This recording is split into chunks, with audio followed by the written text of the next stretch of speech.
Hello guys, welcome back to my YouTube channel. आज हम पढ़ने वाले हैं डॉक्टर भीमराव अंबेडकर के बारे में। पिछली वीडियो में हमने दलित विमर्श के बारे में जाना था और ज्योतिबा फूले के बारे में पढ़ा था। आज हम पढ़ने वाले हैं डॉक्टर भीमराव अंबेडकर के बारे में और उनके विचारों के बारे में। तो चलिए स्टार्ट करते हैं। आधुनिक भारत में सामाजिक न्याय की स्थापना व दलित वर्गों की उत्थान के प्रति प्रतिबद्धता के प्रतीक के रूप में डॉक्टर भीमराव अंबेडकर का नाम लिया जाता है। अंबेडकर सामाजिक न्याय के उत्कट सेनानी थे। उन्होंने दलित वर्गों के उत्थान और उनके जीवन के न्याय सम्मत और सम्मानजनक दशाएं सुनिश्चित करने के अभियान के प्रति अपना जीवन समर्पित कर दिया। यानी कि जो आधुनिक भारत है उसमें हम देखें तो दलित वर्गों के उत्थान के लिए, यानी कि उनके प्रोग्रेस के लिए, उनकी उन्नति के लिए क्या है, डॉक्टर भीमराव का नाम जो है हमेशा लिया जाता है, क्योंकि उन्होंने क्या है, उनके न्याय के लिए, उनके जो अधिकार है उसके लिए क्या है, संघर्ष किया है। उन्होंने वैचारिक स्तर पर क्या है, सामाजिक आर्थिक न्याय की आवश्यकता का प्रतिपादन नहीं किया, अपितु भारतीय समाज में विद्यमान अन्याय के निराकरण के लिए संघर्ष की सक्रिय रूप से भाग लिया है। सवय अस्पर्श होने के कारण अनेक अवसरों पर हिंदुओं के हाथों सहने पड़े अपमानों और यातनाओं ने उनके मन में हिंदू धर्म और स्वर्णों के प्रति कटुता और विद्वेष उत्पन्न कर दिया था। यानी कि क्या है, वो खुद एक अस्पृश्य थे, ठीक है, यानी कि ये दलित वर्ग से आते थे और कहीं ना कहीं क्या है, हिंदुओं के हाथों जो है उन्हें कई सारी यातनाएं, ठीक है, अपमान सहने पड़ते थे। तो उनके जो अंदर है, उनके मन में जो है हिंदू धर्म के प्रति और जो स्वर्ण है यानी कि उच्च वर्ग के लोग हैं उनके प्रति क्या है, कटुता का भाव जो है उत्पन्न हो गया था। इस कारण उनके विचारों में एक सीमा तक कड़वाहट अवश्य आ गई थी। यह कड़वाहट हिंदू धर्मशास्त्रों व उनके द्वारा की गई एक पक्षीय व अतिवादी व्याख्याओं में परिलक्षित होता है।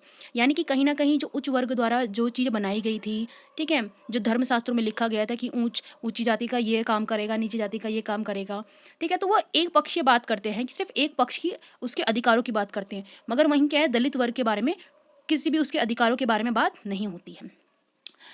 जाति प्रथा, वर्ण व्यवस्था तथा हिंदू धर्म की अनेक अन्यायपूर्ण मान्यताओं के प्रति विद्रोह का जो साहस प्रदर्शित किया है, वो आधुनिक युग में उनसे पूर्व कोई भारतीय विद्वान नहीं रह सका है। यानी कि उनके जैसा जो महान है, जो आधुनिक युग में अगर हम देखें तो इतना बड़ा विद्वान नहीं देखने को मिलता, जो क्या है, जो दलित वर्ग है उनके अधिकारों की बात करता हूँ। ठीक है, तो आगे बढ़ते हैं। व्यक्ति की गरिमा, सामाजिक और आर्थिक न्याय तथा क्षमता की स्थापना के प्रति भारत के संविधान में व्यक्त हुए संकल्प संविधान के निर्माण की प्रक्रिया में डॉक्टर अंबेडकर के निर्णायक प्रभाव का परिणाम है। अंबेडकर समाज में अन्याय, दमन, उत्पीड़न के उन्मूलन को भारत की राजनीतिक स्वतंत्रता की तुलना में अधिक महत्व प्रदान करते थे। इस कारण उनके आलोचक उनके राष्ट्रवाद में संदेह करते थे।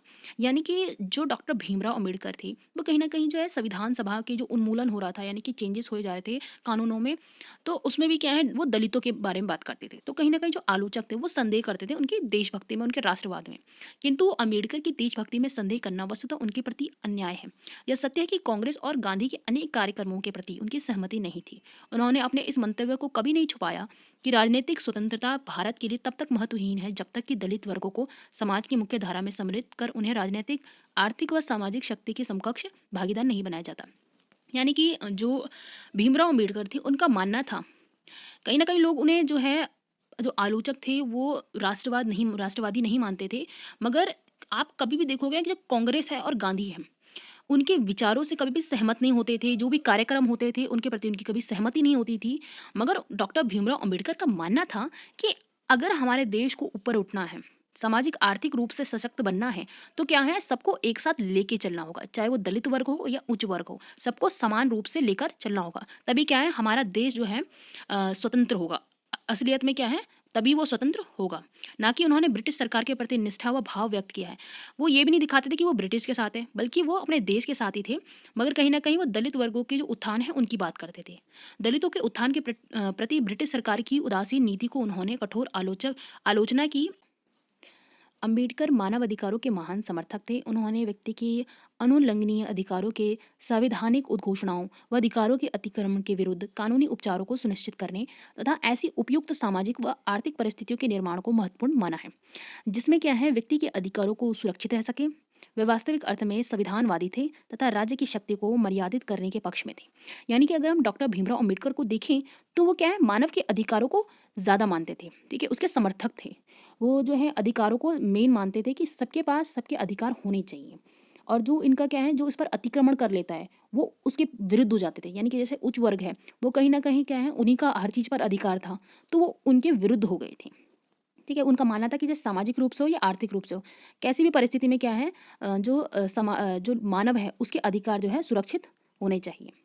वह वास्तविक अर्थ में संविधानवादी थे तथा राज्य की शक्ति को मर्यादित करने के पक्ष में थे।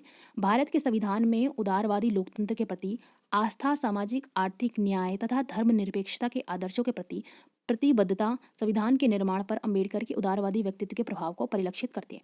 यानी कि जो भारत का संविधान है, जो उदारवादी लोकतंत्र है और जो उनकी आस्था है उस पर क्या है, वो जो अम्बेडकर है उनके व्यक्तित्व को इसमें देखने को हमें मिलता है।